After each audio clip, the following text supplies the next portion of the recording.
Adverb sentence में एक word है जो मॉडिफाई करता है verb, adjective, adverb, adverb phrase को। वर्ब ही स्पीक्स लाउडली, वह जोर से बोलता है। यहाँ लाउडली एडवर्ब है।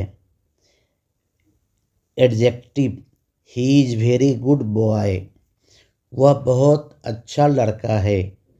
यहाँ वेरी एडवर्ब है। Adverb he runs too fast, वह बहुत तेज दौड़ता है। यहाँ टू एडवर्ब है। Adverb phrase make your voice low in the hospital, अस्पताल में अपनी आवाज़ को कम करें। यहाँ वॉइस लो एडवर्ब है।